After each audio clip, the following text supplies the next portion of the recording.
कक्षा 10 हमारा अगला टॉपिक है उत्सर्जन। जैव प्रक्रम का ये लास्ट टॉपिक है। तो उत्सर्जन क्या होता है? उत्सर्जन वह जैव प्रक्रम है जिसमें हानिकारक उपापचयी वर्ज्य पदार्थों का निष्कासन होता है। ठीक है, हानिकारक उपापचयी। उपापचयी क्या होता है बच्चों? उपापचयी दो शब्दों से मिलकर बना है, उपचय और अपचय। उपापचयी होता है हमारे शरीर में हर समय कुछ न कुछ कोई पदार्थ बनता है, कोई पदार्थ टूटता रहता है।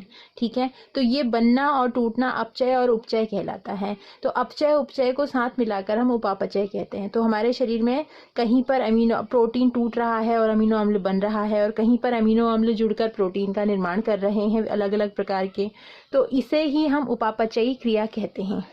ठीक है, इस दौरान जो भी अपशिष्ट पदार्थ या वर्ज्य पदार्थ निकलते हैं ये हमारे शरीर के लिए बहुत हानिकारक होते हैं। इनका हमारे शरीर से बाहर जाना बहुत आवश्यक है। तो इसे ही हम उत्सर्जन कहते हैं, जब हम इन हानिकारक पदार्थों को शरीर से बाहर निकाल देते हैं। तो हमारे शरीर में उत्सर्जन के लिए एक विशिष्ट तंत्र होता है जिसे उत्सर्जन तंत्र कहते हैं। तो मानव में जो उत्सर्जन होता है, मानव में उत्सर्जन तंत्र में एक जोड़ा वृक्क, मूत्र वाहिनी, मूत्राशय तथा मूत्र मार्ग होता है। फेफड़ों में CO2 रुधिर से अलग हो जाता है। जैसा कि हमने श्वसन में पढ़ा है कि ऑक्सीजन प्रवेश करती है रुधिर वाहिनियों में और कार्बन डाइऑक्साइड कहाँ? कूपिका के द्वारा फिर श्वसनिकाओं से होते हुए नासा छिद्रों से शरीर से बाहर चला जाता है। ठीक है, लेकिन नाइट्रोजनी वर्ज्य पदार्थ जैसे कि यूरिया है, यूरिक अम्ल है, ये रुधिर से वृक्क में अलग किए जाते हैं। तो वृक्क वो जगह है जहाँ पर रुधिर को छानने का, निस्यंदन का काम होता है। ठीक है, छानना यानी कि निस्यंदन। तो प्रत्येक वृक्क में निस्यंदन एकक होते हैं, यानी कि निस्यंदन की एक जो इकाई है वो वृक्क में पाए जाते हैं। ढेर सारे निस्यंदन एकक पाए जाते हैं। ठीक है, तो ढेर सारे निस्यंदन एकक जो वृक्क में पाए जाते हैं इन्हें हम वृक्काणु या इसे इंग्लिश में नेफ्रॉन कहते हैं। ठीक है, तो नेफ्रॉन जो होते हैं वो रुधिर को छानने का काम करते हैं। प्रारंभिक निस्यंद में कुछ लाभदायक पदार्थ, जब निस्यंदन होता है, रुधिर को छाना जाता है, उस समय प्रारंभिक निस्यंदन में, जिस समय तुरंत छाना गया है उस समय प्रारंभिक निस्यंदन में कुछ लाभदायक पदार्थ जैसे कि ग्लूकोज है, अमीनो अम्ल है, कुछ लवण होते हैं, प्रचुर मात्रा में रह जाते हैं। मतलब कि अशुद्धियों, नाइट्रोजनी वर्ज्य पदार्थों के साथ साथ में ये चीजें भी छन जाती हैं। ठीक है, तो जैसे जैसे मूत्र इस नलिका में प्रवाहित होता है इन पदार्थों का चयनित पुनरावशोषण हो जाता है। कौन सी नलिका में? वृक्काणु में। वो मैं अभी आपको चित्र से बना के समझाऊंगी। तो हर एक वृक्क में बनने वाला मूत्र मूत्र वाहिनी में प्रवेश करता है जो वृक्क को मूत्राशय से जोड़ती है। मूत्राशय में यह मूत्र भंडारित रहता है और क्योंकि यह पेशीय अंग है, पेशीय अंग से तंत्रिका के द्वारा सूचना जाती है कि मूत्राशय का भंडारण पूर्ण हो चुका है या इसे अब खाली कर देने की आवश्यकता है, तो उसे हम निष्कासित कर देते हैं और इस तरह से उत्सर्जन की क्रिया संपन्न होती है। अब मानव में उत्सर्जन तंत्र को हम समझते हैं। मानव में जो उत्सर्जन तंत्र होता है, तो देखिए यहाँ से समझने की कोशिश करते हैं हम। उत्सर्जन तंत्र में एक जोड़ा वृक्क होता है। तो इस तरीके की जो संरचना होती है, राजमा के आकार की, बीन के आकार की, इसे हम, ये जो है ये हमारा वृक्क होता है। ठीक है, वृक्क से, दोनों ही वृक्कों से क्या होता है? मूत्र नलिका निकलती है। ठीक है, ये मूत्र नलिका निकली। ये मूत्र नलिका, जो मूत्र वाहिनी या मूत्र नलिका, इससे मूत्र कहाँ आता है? ये आता है मूत्राशय में और मूत्र मार्ग के द्वारा इस मूत्र को उत्सर्जित कर दिया जाता है। तो ये क्या है? ये है वृक्क। ये क्या है? ये है मूत्र वाहिनी। ये है मूत्राशय और ये है मूत्र मार्ग। ठीक है, तो ये जो वृक्क हैं इसमें ऐसी कौन सी चीज होती है, ऐसी कौन सी संरचनाएं होती हैं जो कि रुधिर को छानने का काम करती है? रुधिर में देखिए, ये आई वृक्क धमनी जो कि दोनों साइड जाएगी, दोनों ही वृक्क में जाएगी है। और ये है वृक्क शिरा, ये भी दोनों वृक्क में जाएगी। ठीक है, ये रुधिर लेकर के आएगी और ये रुधिर लेकर जाएगी। ठीक है। तो अब ये जो है ये हमारा उत्सर्जन तंत्र है। उत्सर्जन तंत्र में आपको अभी बताया है कि क्या क्या चीज़ें होती हैं। एक जोड़ा वृक्क होता है, मूत्रवाहिनी होती है, मूत्राशय होता है तथा मूत्र मार्ग होता है। और जो वृक्क है, वृक्क के अंदर जो निस्यंद इकाई है वो होती है वृक्काणु। अब हम वृक्काणु की संरचना को समझेंगे। वृक्काणु में एक कप के आकार की संरचना होती है जिसे हम बोमेन्स कप कहते हैं। ठीक है, यहाँ से आई धमनी और ये गई शिरा, और ये जो धमनी है ये बहुत सारी छोटी छोटी केशिकाओं का यहाँ पर पे गुच्छा बना देती है।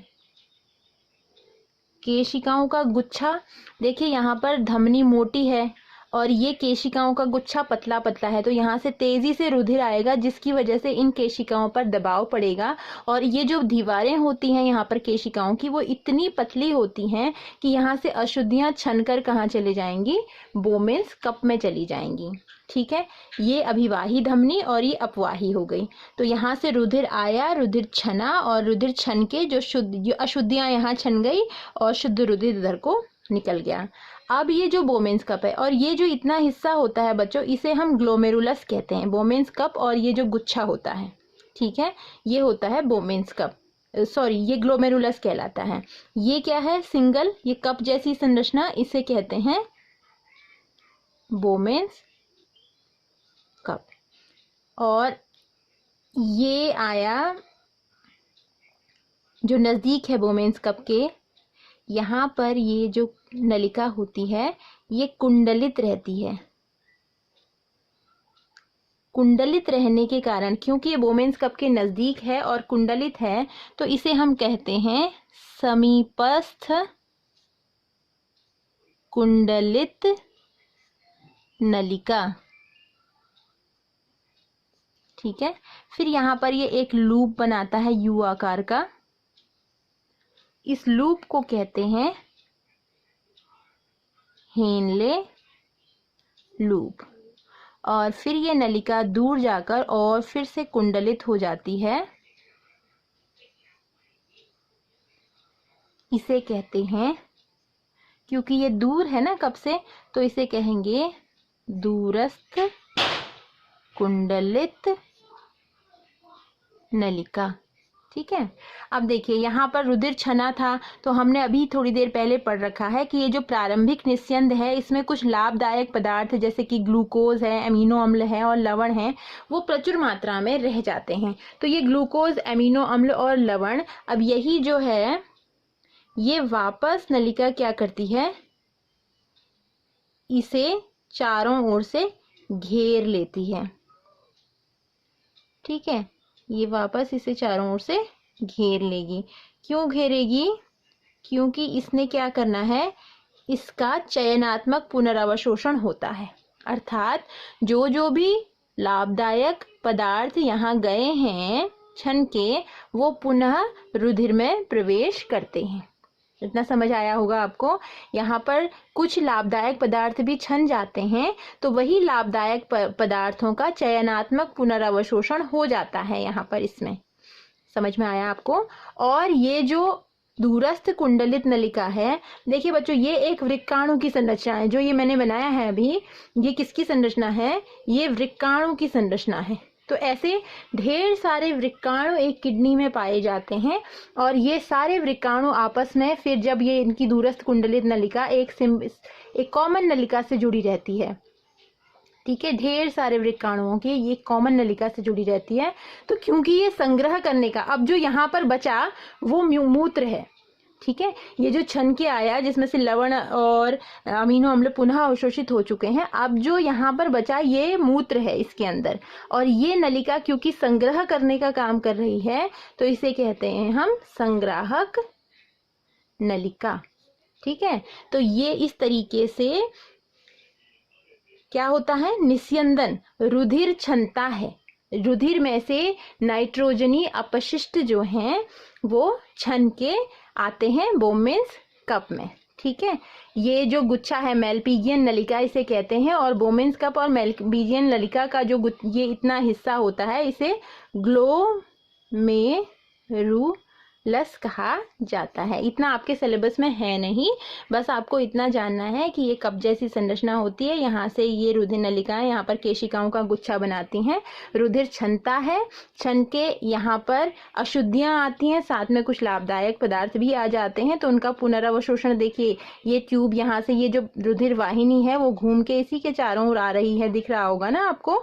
तो ये फिर से पुनः अवशोषित हो जाता है जो भी लाभदायक पदार्थ, क्योंकि चयन होता है कौन लाभदायक है और कौन लाभदायक नहीं है, इसीलिए इसे चयनात्मक पुनरावशोषण कहते हैं। तो इस तरीके से जो मूत्र इस नलिका में बना वो संग्राहक नलिका के द्वारा, फिर देखिए संग्राहक नलिका के द्वारा ये कहाँ पहुंच जाता है, मूत्र वाहिनी में। मूत्र वाहिनी फिर इस मूत्र को एकत्र कर देती है मूत्राशय में, और मूत्रा मार्ग के द्वारा इसको शरीर से बाहर निकाल दिया जाता है। तो ये बच्चों, ये एक तो उत्सर्जन तंत्र की संरचना और एक विक्राणु की संरचना आपको बहुत अच्छे से सीखनी है। कहीं कोई दिक्कत होगी तो आप मुझसे पूछ सकते हैं। तो जिन लोगों का किडनी यानी कि वृक्क काम नहीं करता है, तो उन लोगों के लिए क्या कोई उपाय नहीं है, क्योंकि रुधिर का छानना बहुत ज़रूरी है। अगर ये अपशिष्ट पदार्थ हमारे शरीर में रह जाते हैं तो इनसे हमारी मृत्यु हो जाती है, ठीक है। तो अगर ये पदार्थ रह गए, हमारी किडनी, हमारे वृक्क ने काम नहीं किया, तो फिर क्या उपाय है। तो बच्चों उसके लिए एक उपाय है जिसे अपोहन कृत्रिम वृक्क या इंग्लिश में इसे डायलिसिस कहा जाता है। होता क्या है कि यदि शरीर में वृक्क काम नहीं करते हैं तो कृत्रिम वृक्क का उपयोग किया जाता है। एक कृत्रिम वृक्क नाइट्रोजनी अपशिष्ट उत्पादों को रुधिर से अपोहन द्वारा निकालने की एक युक्ति है, ठीक है। इसमें क्या होता है, कृत्रिम वृक्क बहुत सी अर्धपारगम्य अस्तर वाली नलिकाओं से युक्त होती है। ये देखिए बच्चों, ये है कृत्रिम वृक्क, ठीक है। इसमें ढेर सारी अर्धपारगम्य, अर्ध मतलब आधी, पारगम्य मतलब आर पार, जो जिसमें से सब कुछ तो पार नहीं जा सकता, कोई पदार्थ पार जा सकते हैं, इसीलिए इसे अर्धपारगम्य कहते हैं। तो ये नलिकाएं अपोहन द्रव से भरी टंकी में लगी रहती हैं। ये देखिए, ये जो है ये है अपोहन द्रव, और ये टंकी है, ये नलिकाएं इसमें लगी हैं। यहाँ पर क्या होता है, धमनी से रुधिर लिया जाता है, वो रुधिर इस पाइप में चढ़ता है, और इन ढेर सारी पाइप के जरिए इस तरीके से यहाँ दूसरा इधर ही शिरा के मार्ग से इसको शरीर के अंदर प्रवेश करा दिया जाता है। होता क्या है इस प्रक्रिया में, जब रुधिर ये सेलोफेन की बनी ट्यूब्स के अंदर जाता है, इन नलिकाओं के अंदर जाता है, तो यहाँ पर क्योंकि ये जो द्रव है, अपोहन द्रव है, ये भी लगातार आ रहा है और इधर से ये निकल रहा है। तो इस तरीके से क्या होता है, जो नाइट्रोजनी अपशिष्ट हैं अर्धपारगम्य झिल्ली के द्वारा छन कर ये अपोहन विलयन में आ जाते हैं, और नाइट्रोजनी अपशिष्ट अपोहन विलयन में यहाँ जमा हो जाते हैं, यूरिया तथा अतिरिक्त लवण जो होते हैं। तो और बाकी शुद्धियाँ, जो रुधिर, शुद्ध रुधिर होता है, वो शिरा के मार्ग से शरीर में प्रवेश करा दिया जाता है। एक स्वस्थ वयस्क में प्रतिदिन 180 लीटर आरंभिक निस्यंद वृक्क में होता है। यद्यपि एक दिन में उत्सर्जित मूत्र का आयतन वास्तव में 1 या 2 लीटर होता है, क्योंकि शेष निस्यंद जो है वृक्क नलिकाओं में पुनर्अवशोषित हो जाता है। आपको याद होगा, पुनर्अवशोषण अभी बता रखा है आपको, नलिकाओं से जो लाभदायक पदार्थ हैं वो पुनः अवशोषित हो जाते हैं। 180 लीटर तो निस्यंद होता है, यानी कि छना हुआ पदार्थ होता है, लेकिन ये 180 लीटर में से केवल मूत्र का निर्माण जब होता है तो मूत्र 1 या 2 लीटर ही होता है। तो इस तरीके से हम कृत्रिम वृक्क के द्वारा रुधिर को साफ कर सकते हैं यदि किसी व्यक्ति के वृक्क जो हैं वो खराब हो जाते हैं। बच्चों, जैव प्रक्रम में जो अंत में है पादप में उत्सर्जन, तो पादपों यानी कि पौधों में भी उत्सर्जन होता है। आपको रंध्र के बारे में बता रखा है कि रंध्र के द्वारा गैसीय आदान प्रदान होता है। इसका मतलब है कि यदि कार्बन डाइऑक्साइड गैस उत्सर्जित करनी है तो वो रंध्र के द्वारा उत्सर्जित होती है। प्रकाश संश्लेषण के दौरान बनी ऑक्सीजन भी रंध्र के द्वारा उत्सर्जित होती है। पानी भी वाष्पोत्सर्जन के प्रक्रिया के दौरान पानी का भी उत्सर्जन रंध्र के द्वारा ही हो पाता है। पादपों में बहुत से ऊतक मृत कोशिकाओं के बने होते हैं। वे अपने कुछ भागों जैसे पत्तियों या क्षय ऊतक मृत कोशिकाओं के बने होते हैं, जैसे क्षय भी कर सकते हैं। बहुत से पादप अपशिष्ट, जैसे पत्तियां हैं, पत्तियां बहुत गिरती हैं ना पौधों में, तो अगर पत्तियां बूढ़ी हो चुकी हैं, इसका मतलब है कि उनमें अब कुछ हार्मोन्स की कमी हो गई है, भोजन वो नहीं प्रॉपर बना पा रही हैं और काफ़ी टाइम हो गया है, तो वो क्या होती हैं, पत्तियां निकल जाती हैं। तो वो भी उत्सर्जन ही समझिए आप उसे भी। तो बहुत से पादप अपशिष्ट उत्पाद कोशिकीय रिक्तका में संचित रखते हैं। पौधों से गिरने वाली पत्तियों में भी, अब जो पत्तियां पौधों से गिरती हैं वो ऐसा नहीं उसमें कि कोई और कारण होता है, उसमें क्या होता है वो अपशिष्ट उत्पाद जमा करते जाते हैं और धीरे धीरे अपशिष्ट उत्पाद की मात्रा बहुत अधिक हो जाती है, जिससे वो पत्ती अब भोजन बनाने योग्य नहीं रह जाती और वो गिर जाती है। पौधों से गिरने वाली पत्तियों में भी अपशिष्ट उत्पाद संचित रहते हैं। अन्य अपशिष्ट उत्पाद रेजिन, गोंद के रूप में विशेष रूप से पुराने जाइलम में संचित रहते हैं। पादप भी कुछ अपशिष्ट पदार्थों को अपने आसपास की मृदा में उत्सर्जित करता है। तो ये भी आप जानते हो कि कुछ पौधे जहाँ उगते हैं वहाँ कोई और पौधा नहीं उगता। इसका कारण क्या है, वो अपनी जड़ों से कुछ ऐसे पदार्थ या अपशिष्ट पदार्थ उस मिट्टी में निकालते हैं जिसमें किसी और पदार्थ का उग पाना थोड़ा मुश्किल होता है। तो ये है पादपों में उत्सर्जन। तो इस तरह से आपका जैव प्रक्रम वाला पाठ पूर्ण हो चुका है। और यदि आपको कोई चीज़ समझ में नहीं आती है तो आप मुझसे पूछ सकते हैं। धन्यवाद।